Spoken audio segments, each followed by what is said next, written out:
இனி எல்லாருமே சமந்தா. இனி யாருக்குமே பவர் கிடையாது. மொத்தமாய் அதிகாரத்தை கையில் எடுத்த தேர்தல் ஆணையம். இனி இதுதாங்க ரூல்ஸ். பார்த்து உஷாரா இருங்க மக்களே. தமிழ்நாடு உள்ளிட்ட 5 மாநிலங்கள்ல நடைபெற இருக்கு சட்டப்பேரவை தேர்தலை முன்னிட்டு தேர்தல் தேதிகள் அறிவிப்பு வெளியாகிருச்சு. தேர்தல் தேதியை அறிவிக்கிற நொடியிலிருந்து தேர்தல் நடத்தை விதிமுறைகள் உடனடியா அமலுக்கு வரும். இந்த விதிகள் தேர்தல் முடிவுகள் வெளியாகிற வரைக்கும் கடுமையா அமல்படுத்தப்படும். இந்த தேர்தல் நடைமுறைகளை இந்திய தேர்தல் ஆணையம் அறிவிக்கும். அதாவது எலெக்ஷன் கமிஷன் ஆஃப் இந்தியா அறிவிக்கிற தேர்தல் அட்டவணையோட சேர்த்து இந்த நடத்தை விதிகளும் அமலுக்கு வரும். தமிழ்நாடு, புதுச்சேரி, கேரளா, மேற்கு வங்கம் மற்றும் அசாம் ஆகிய 5 மாநிலங்கள்ல சட்டப்பேரவை காலம் வரும் மே மாதத்தோடு நிறைவடையுது. இதனால இந்த மாநிலங்கள்ல புதிய அரசு அமைக்க சட்டப்பேரவை தேர்தல் நடத்த தேர்தல் ஆணையம் திட்டமிட்டு தேர்தல் அட்டவணையை அறிவிச்சிருக்கு. தேர்தல் தேதியை அறிவிச்சதுமே அந்த நொடியிலிருந்து தேர்தல் நடத்தை விதிகளும் அமலுக்கு வந்தாச்சு. தேர்தல் முடிவுகள் அறிவிக்கப்படுற வரைக்கும் இந்த விதிகள் தொடரும். இந்த காலகட்டத்துல அரசியல் கட்சிகளும் அரசும் சில கட்டுப்பாடுகளை கடைபிடிக்கணும்.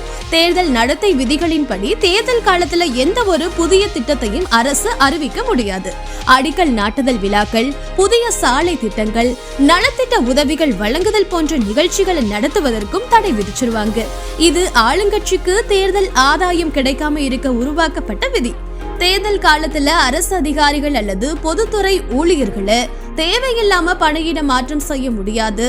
தேர்தல் ஆணையத்தோட அனுமதி இல்லாம மாற்றங்கள் மேற்கொள்ள முடியாது. இதன் மூலமா நிர்வாகத்துல அரசியல் தலையீடு ஏற்படாம தடுக்கிறது தான் இதோட நோக்கம். அரசு வாகனங்கள், அரசு அலுவலகங்கள், அரசு ஹெலிகாப்டர்கள் போன்ற எந்த அரசு வசதிகளையும் தேர்தல் பிரச்சாரத்துக்கு பயன்படுத்த முடியாது. அரசோட செலவுல சாதனைகளை விளக்குற விளம்பரங்களையும் செய்தித்தாள்கள் அல்லது தொலைக்காட்சியில வெளியிடுவதற்கு தடை விதிக்கப்படும். மேலும் அரசு கட்டிடங்கள்ல இருக்கிற அரசியல் விளம்பரங்கள், சுவர் விளம்பரங்கள் மற்றும் மக்கள் பிரதிநிதிகளுடைய புகைப்படங்களை கொண்ட விளம்பரங்கள் ஆகியவை அகற்றப்படும். அதை அகற்ற செலவையும் சம்பந்தப்பட்ட மக்கள் பிரதிநிதிகளை ஏற்பாங்க.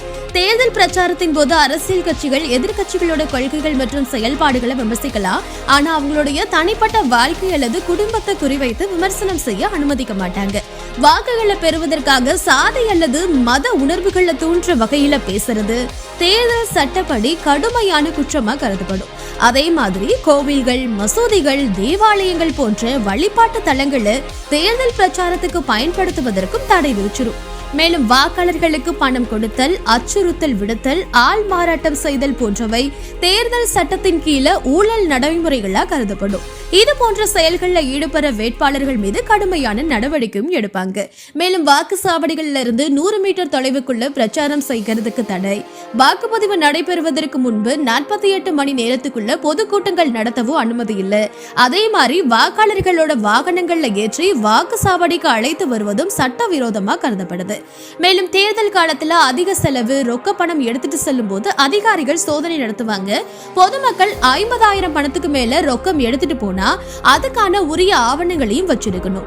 இருந்தாலும் இந்த வரம்பு தேர்தல் ஆணையத்தோட புதிய வழிகாட்டுதன்படி மாற்றப்படவும் வாய்ப்பு இருக்கு. இதனால தேர்தல் தேதி அறிவிக்கப்பட்டவுடன், அதாவது நேற்றிலிருந்து அரசியல் கட்சிகளும் அரசும் கடைபிடிக்க வேண்டிய பல்வேறு கட்டுப்பாடுகள் அமலுக்கு வந்தாச்சு. தேர்தல் சுதந்திரமாகவும் நேர்மையாகவும் நடைபெற இந்த தேர்தல் நடத்தை விதிகள் முக்கிய பங்காற்றுது. பொதுமக்களாகிய நீங்க 50,000க்கு மேல பணம் எடுத்துட்டு போகும்போது அதிகாரிகள் உங்களை சோதனையிட்டா கோவப்பட வேண்டாம். அதுக்கான உரிய ஆவணங்களோட சென்று உங்களை நீங்க தற்காத்துக்கலாம். வீடியோ பிடிச்சிருந்தா லைக் பண்ணுங்க, ஷேர் பண்ணுங்க. இது போன்ற சுவாரஸ்யமான ட்ரெண்டிங் அண்ட் வைரலான நியூஸ்களுக்கு நம்ம தினக்குரல் மீடியாவை சப்ஸ்கிரைப் பண்ணிக்கோங்க.